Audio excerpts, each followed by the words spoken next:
Hello students, आ चुका हूं अपनी एक नई क्लास लेकर। आज मैं आपको पढ़ाने वाला हूं एक बहुत सुंदर सी पोएम, थिंग ऑफ ब्यूटी, जिसको जॉन कीट्स ने लिखा है। जॉन कीट्स, जिनके बारे में आप जानते हैं कि उनका जन्म जो है 1795 में हुआ था और उनकी जो डेथ हुई थी 1821 में हुई थी। और बहुत ही अच्छे वो ब्रिटिश रोमांटिक पोएट थे। मतलब उन्होंने जो पोएट लिखी थी, उनकी अधिकतर पोएट्स रोमांटिक होती थी। और ये एक बात आप जानते नहीं होंगे कि जो जॉन कीट्स थे वो एक डॉक्टर थे, एक सर्जन थे, लेकिन उसके बावजूद भी उन्होंने अपना जीवन पूरी तरह से पोएट्री को, यानी कि इंग्लिश पोएट्री को दे दिया। और उनकी पोएट्री इतनी अच्छी होती थी कि जो रीडर्स होते थे पोएट्री के, मतलब उनके जो रीडर्स होते थे, उनको वो पोएट्री पढ़कर वो डिलाइट होते थे, उनकी पोएट्री पढ़कर बहुत खुश होते थे। और ये जो थिंग ऑफ ब्यूटी है, ये पोएट्री भी है, बहुत ही सुंदर सी पोएट्री है। और इसमें उन्होंने बहुत ही अच्छे से जो प्रकृति के जो सुंदर वस्तुओं का वर्णन किया है और इसमें बहुत अच्छे से एक्सप्लेन किया है। तो इस पोएट्री को आज मैं आपको लाइन बाय लाइन एक्सप्लेन करने वाला हूँ। लेकिन आगे बढ़ने से पहले जान लीजिए, ये है आपकी अपनी क्लास, एक्सीलेंस क्लास, और यहाँ पे आपको आपकी हर समस्या का समाधान मिलता है। तो चैनल को सब्सक्राइब नहीं किया है तो अभी सब्सक्राइब कर लीजिए और साथ ही साथ बेल नोटिफिकेशन ऑन करना मत भूलिएगा, क्योंकि बेल नोटिफिकेशन ऑन करके रखेंगे तो मेरे आने वाले सारे वीडियो लेक्चर आप तक सबसे पहले पहुंच जाएंगे। तो अब ज़्यादा देर न करते हुए चलते अपनी क्लास की तरफ और देखते हैं कि थिंग ऑफ ब्यूटी में कौन कौन सी ब्यूटीफुल थिंग्स हैं। लेकिन उससे पहले हम लोग इस पोएम की राइमिंग सिस्टम को जान लेते हैं। जी हाँ, राइमिंग सिस्टम। इसमें राइमिंग सिस्टम बहुत ही अलग तरीके का है। जैसा कि आप लोग नॉर्मल पोएट्री में देखते हैं कि जो राइमिंग सिस्टम है वो वर्ड बाय वर्ड ऐड करने से बनता है, वहाँ पे सेंटेंस आपका जो सेंटेंस है वो ख़त्म कर दिया जाता है। लेकिन इस पोएम की जो राइमिंग सिस्टम है, इसमें पोएट ने ये किया है कि जहाँ पे वर्ड राइमिंग लगे हैं वहीं पे सेंटेंस को ख़त्म किया है। चाहे वो सेंटेंस में पूरा हुआ हो, चाहे वो सेंटेंस पूरा ना हुआ हो, लेकिन पोएट ने जो अपनी राइमिंग को पूरा करने के लिए सेंटेंस को वहीं खत्म किया है जहां पे जो एक दूसरे शब्द जो है एक दूसरे से राइम कर रहे हो। कैसे राइम कर रहे थे देखिए, पोएम पढ़ते हैं पता लग जाएगा हम लोगों को। देखिए लिखा क्या है, a thing of beauty is joy forever, its loveliness increases, it will never. देखिए, forever and never, pass into nothingness but will keep, a bower quiet for us and a sleep. यहाँ देखिए कि दोनों rhyming, keep sleep, full of sweet dreams and health and quiet breathing, therefore on every morrow we are reading। अब यहाँ देखिए कि breathing raiding, ये देखिए राइम कर रहे हैं। इसी के साथ flowery band to his bind, to us the earth in spite of despondence of the human dearth. अब यहाँ देखिए earth dearth of noble natures of the gloomy days of all the unhealthy on over darkened days ways. यह देखिए कितने अच्छे rhyming word. मतलब यहाँ पे देखिए कि पूरी पोएम में ऐसे ही जगह पे सेंटेंस को खत्म किया गया है पोएम की, कि जहाँ पे वर्ड एक दूसरे के साथ राइम कर रहे हों। आगे देखिए, made for our searching yes in spite of all, some shape of beauty moves away the pall, from our dark spirit such the sun the moon, trees old and young sprouting a shady boon, for simple sheep and such the daffodils with the green birds they will live in are and clear rills। अब यहाँ देखिए daffodils, reels, moon, बून, आल, पाल, इसी तरीके से पूरी poem में उन्होंने sentence वही खत्म किया है जहाँ पे वर्ड सेंटेंस जो है वर्ड आखिरी के एक दूसरे से राइम कर रहे हो। देखिए यहाँ सेंटेंस जो है, a thing of beauty is joy forever, its loveliness increases, it will never passes into nothingness. यहाँ तक आके सेंटेंस खत्म हुआ है। लेकिन कहाँ है, यहाँ फॉर एवर नेवर को राइम करने के लिए उन्होंने सेंटेंस को वही बीच में ही खत्म कर दिया। अब चलते हैं एक एक लाइन आपको एक्सप्लेन करते हुए बताते हुए चलते हैं, और साथ ही साथ इसके पोएटिक ग्रेस जो हैं, जो साहित्यिक सौंदर्य है, ये भी मैं आपको इसी पोएम में साथ ही साथ बताते हुए चलूंगा। तो वीडियो को अभी से ही लाइक कर दीजिए, क्योंकि ये वीडियो बहुत ही इंटरेस्टिंग होने वाला है, बहुत ही अच्छा होने वाला है। तो लाइक करके ही हम लोग आगे बढ़ते हैं। तो अब शुरू करते हैं पोएम को। A thing of beauty is joy forever, its loveliness increases, it will never passes into nothingness. मतलब ये कहा गया, ए थिंग ऑफ ब्यूटी मतलब कोई सुंदर सी चीज़ होती है जो हम लोगों को सुंदर लगती हो। जैसे आप लोगों के लिए कुछ और, मतलब फूल सुंदर लगते हैं, पेड़ पौधे सुंदर, हरियाली सुंदर लगती है। कुछ भी चीज़ जो आपको सुंदर लग रही हो, उसकी जो लवलीनेस है इंक्रीजेस, वो हमेशा बढ़ती रहती है, वो हमेशा हमको सुंदर लगती है और ये लगता है कि ये दिन पर दिन और चीज़ और सुंदर होती जा रही है। तो यहाँ पे देखिए, जो चीज़ हमें अच्छी लगती है उसकी सुंदरता दिन पर दिन हमारी निगाह में बढ़ती रहती है।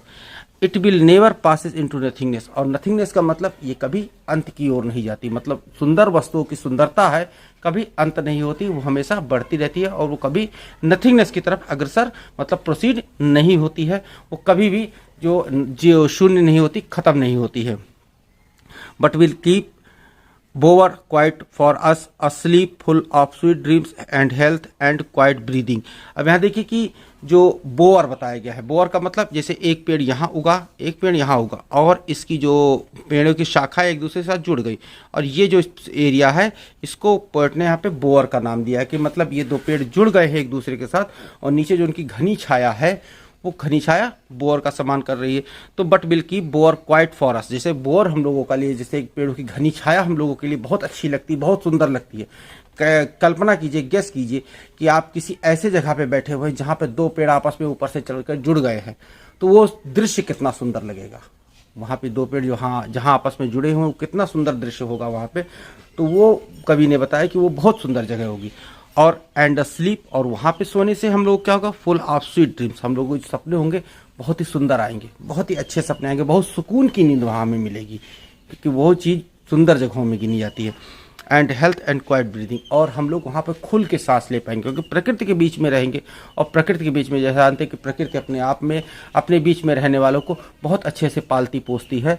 तो वहाँ पे हम लोग जब भी उस बोर के नीचे सोएंगे, उस बोर के नीचे रहेंगे, तो वहाँ पे हम लोग खुल के सांस ले पाएंगे और बहुत अच्छे सपने आएंगे, बहुत अच्छी नींद वहाँ पे आएगी। और जब ये सब चीज़ होगी तो हम लोगों की हेल्थ तो वहाँ अच्छी होनी ही है। तो वहाँ पे देखिए कि ये चीज़ उन्होंने बहुत अच्छे से एक्सप्लेन की है। अब यहाँ पे देख लीजिए कि पोएटिक ग्रेस इसका क्या हुआ। पोएटिक ग्रेस इसमें इंजॉयमेंट है।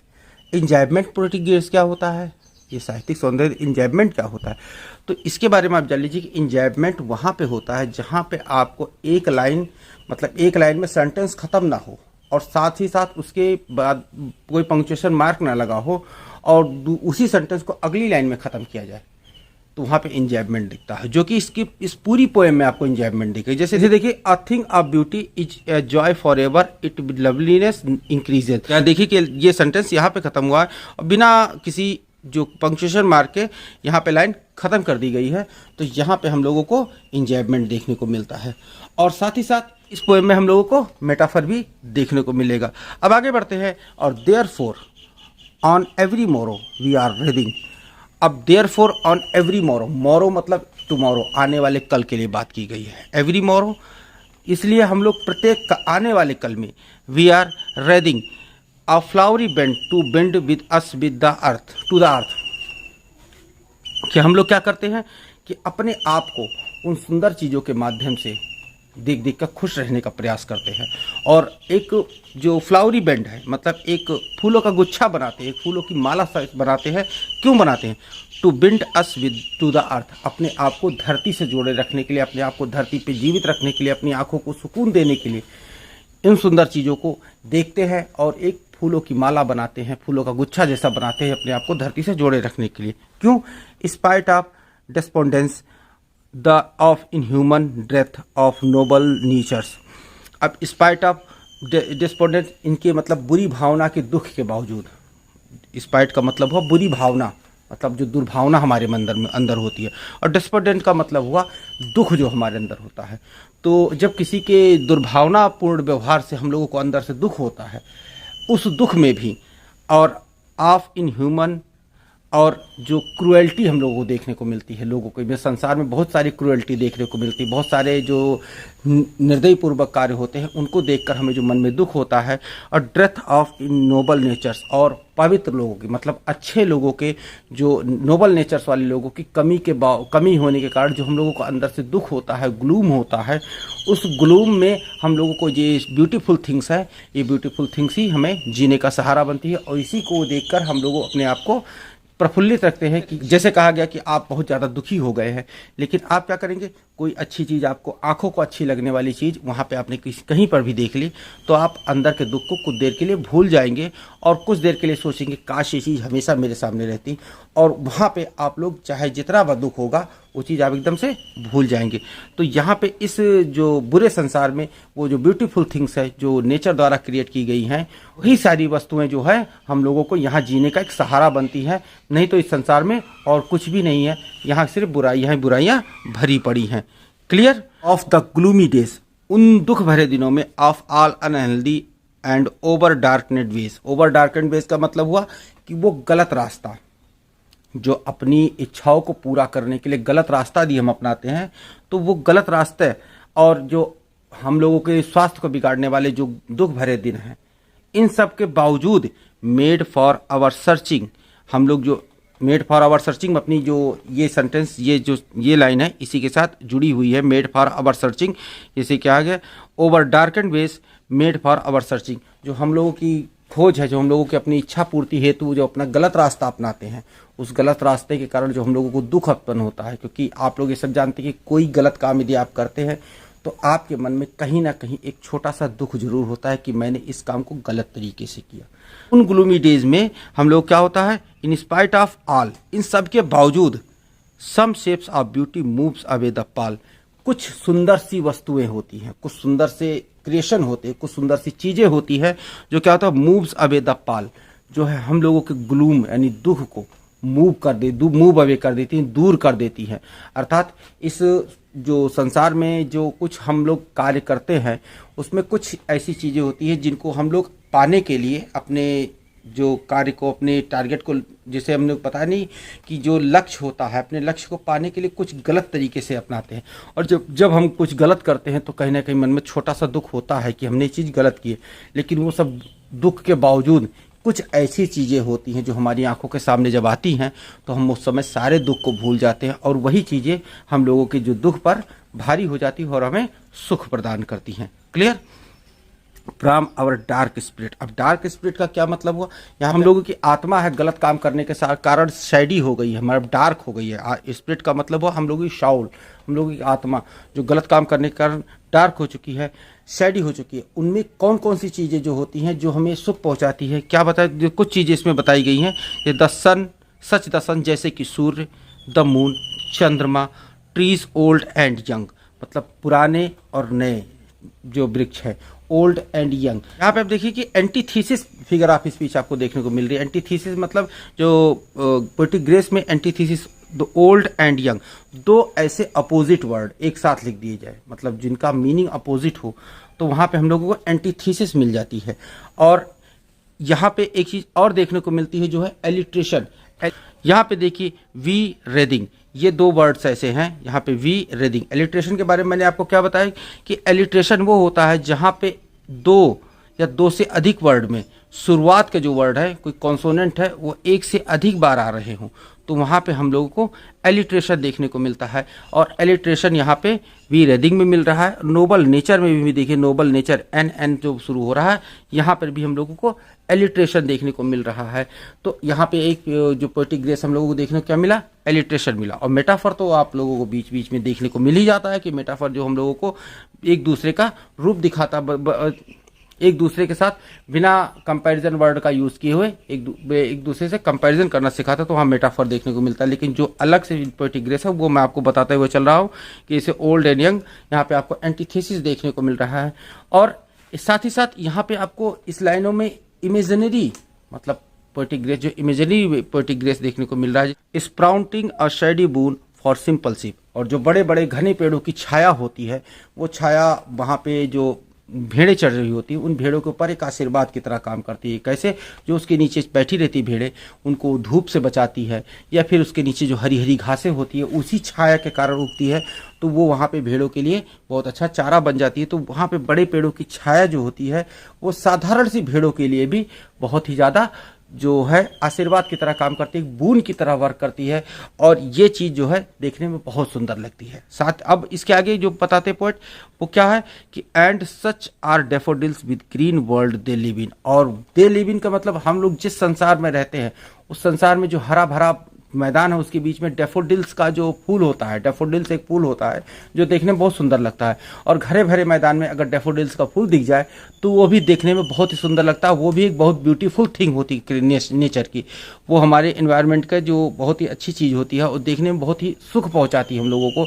तो डैफोडिल्स का पौधा जो है, डैफोडिल्स का फूल जो है जब हरे भरे मैदानों में खिला रहता है तो वो भी एक ब्यूटीफुल थिंग होता है और उसको देखकर हम लोगों को बहुत आनंद होता है। अब जो है अगली चीज़ है and clear reels. Clear reels का मतलब ये हुआ कि झरना, जो पहाड़ों से नीचे की तरफ पानी गिरता है, साफ पानी नीचे गिरता है। नदियों का पानी जब पहाड़ों से नीचे गिरता है तो झरने का रूप ले लेता है।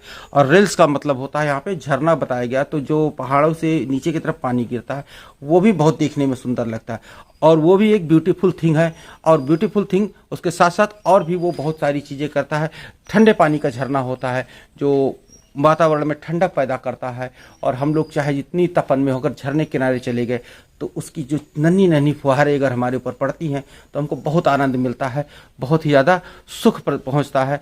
और that for themselves a cooling convert make against the hot season. Against यहाँ पे अधूरा वर्ड लिखा है, गेंस्ट मतलब हुआ अगेंस्ट। तो for that for themselves cooling convert मतलब वो स्वयं में ही एक ठंडक पहुंचाने वाला होता है। अगेंस्ट द हॉट सीजन मतलब गर्मियों में झरना जो है, जो साफ पानी का क्लियर रिल का जो होता है, साफ पानी का झरना होता है, वो भी गर्मियों के मौसम में बहुत ही सुख पहुंचाता है। अगर आप झरने तक नहीं पहुंच सकते हैं और बहुत ज़्यादा गर्मी लगी लेकिन झरना आपको कहीं दिख गया तो आप उसे दूर से ही देखकर थोड़ी सी मन में शीतलता का एहसास करेंगे कि वो झरना कितना ठंडा होगा और वहाँ पे आप उसे देखकर आनंदित महसूस करेंगे। The mid forest brake, brake का मतलब वो फर्न, फर्न का एक पौधा होता है, एक फर्न पौधा होता है जो कि मिड फॉरेस्ट ब्रेक मतलब जो मध्य जंगल में आपको फर्न का पौधा दिख जाए, फर्न के जो बड़े बड़े झाड़ियाँ दिख जाए, rich with sprinkling fair musk rose bloom, उनके बीच में जो मस्क रोज मतलब एक गुलाब के फूल जो है ब्लूम्स मतलब खिलते हैं, उनके बीच में गुलाब का फूल खिलता है, वो भी एक ब्यूटीफुल थिंग होता है। उसको भी देखकर हम लोग बहुत ही ज़्यादा आनंद का एहसास करते हैं और वो भी एक नेचर की बहुत अच्छी क्रिएशन है। वहाँ पर भी हम लोगों को वो चीज़ देखकर बहुत आनंद होता है। And such too grandeur of the dooms. अब डूम्स का मतलब यहाँ पे आपको इस लाइन में ये बताया जा रहा है कि ये जो ग्रैंडर मतलब शानदार और जो इम्प्रेसिव लोग होते हैं, इतिहास के जो बड़े बड़े इम्प्रेसिव लोग थे जिनकी लड़ाइयों की कहानियाँ सुनते हैं, जब हम लोग वो इमेजिन करते हैं या फिर हम लोग वहाँ पर जो मूवी कहीं देखते हैं और बड़े बड़े लोगों के युद्ध देखते हैं तो उसे भी देखकर हम थोड़ा को शांति मिलती, थोड़ा सा उनसे इतिहास जानने को मिलता है।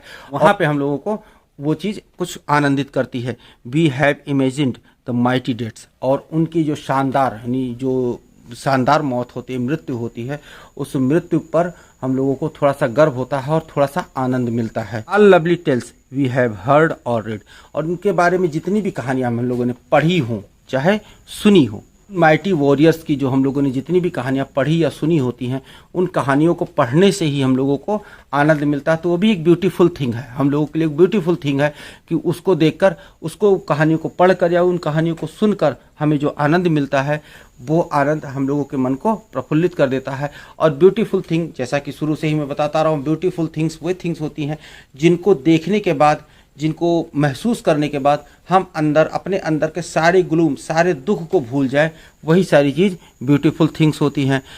And an endless fountain immortal drink pouring unto us from the heaven brink. Brink का मतलब हुआ एज, मतलब किनारा। तो एंडलेस फाउंटेन मतलब एंडलेस फव्वारा है, अंतहीन फव्वारा है, इमोर्टल ड्रिंक की तरह, कभी ना खत्म होने वाले, जो हम लोगों को अमृत के समान की है, अमृत के समान है, जो हम लोगों पर प्रकृति जो है बरसाती रहती है, ऐसे ऐसे दृश्य दिखाकर जहाँ पे हम लोग अपने ग्लूम को, अपने दुख को पूरी तरह से भूल जाते हैं और प्रकृति के दृश्यों में खो जाते हैं। ऐसा दृश्य जो है, ऐसा जो फव्वारा है, ऐसा फाउंटेन जो प्रकृति है हम लोगों पे हमेशा बरसाती थी। कहाँ से? पोरिंग अनटू अस, जो हम लोगों पर उड़ेलती रहती। कहाँ से? द हेवन ब्रिंग, मतलब स्वर्ग के किनारों पर से। तो यहाँ पे कवि ये बताता है कि जो ब्यूटीफुल थिंग्स हैं जो नेचर ने क्रिएट कर रखी है, वो ब्यूटीफुल थिंग्स एंडलेस है, कभी वो ख़त्म नहीं होगी, इमोर्टल है। बस उसको हमें वहाँ पर देखना चाहिए। और जब उन वस्तुओं को हम देखते हैं तो वहाँ पे हम आनंद महसूस करते हैं और अपने अंदर के सारे गुलुम, सारे दुख को भूल जाते हैं। क्लियर? तो इसी के साथ ये पोएम यहीं पे ख़त्म होती है। और इस पोएम के साथ साथ आपको यहाँ पे एक चीज़ और देखने को मिली कि इसमें पोएटिक ग्रेस जो लिखा गया है, वो पोएटिक ग्रेस बहुत ही अच्छा सा लिखा गया है कि इसमें आपको मेटाफर देखने को मिल जाता है। इंजॉयमेंट आपको पूरी पोएम में देखने को मिलता है। इंजॉयमेंट को जैसे मैंने बताया कि इंजॉयमेंट क्या होता है, इंजॉयमेंट वह होता है कि जहाँ पे आपको एक लाइन में कोई मतलब एक ही लाइन में ख़त्म की जाए लाइन, लेकिन वहाँ पे वो सेंटेंस ना ख़त्म हो, सेंटेंस दूसरी लाइन में ख़त्म हो और बिना किसी पंक्चुएशन मार्क के ख़त्म हो, तो वहाँ पे हम लोगों को इंजॉयमेंट देखने को मिलता है। साथ ही साथ इस पोएम में एंटीथेसिस जो है वो भी देखने को मिला, जो कि मैंने आपको बताया। एलिट्रेशन देखने को मिला और साथ ही साथ पूरी पोएम इमेजिन बेस पे आधारित है। मतलब कभी बार बार कहता है कल्पना कीजिए, इमेजिन कीजिए कि जो नेचर द्वारा बनाई गई ब्यूटीफुल थिंग्स है वो आप देखते हैं तो कितना अच्छा लगता है। तो इस पोएम को पढ़ के कहीं ना कहीं आप जो है उन ब्यूटीफुल थिंग्स का इमेजिन करने लगेंगे, कल्पना करने लगेंगे। तो इसमें जो इमेजिनरी को जो पोएटिक ग्रेस है वो भी देखने को मिलता है। तो उम्मीद करता हूँ ये पोएम आपको पूरी तरीके से और अच्छे से समझ में आ गई होगी और जल्द ही मैं इसका जो सेंट्रल आइडिया वो लेकर आने वाला हूँ। तो मिलते हैं अपने नेक्स्ट वीडियो लेक्चर में। Till then stay tuned with our channel, keep watching, keep learning, take care, thank you and bye.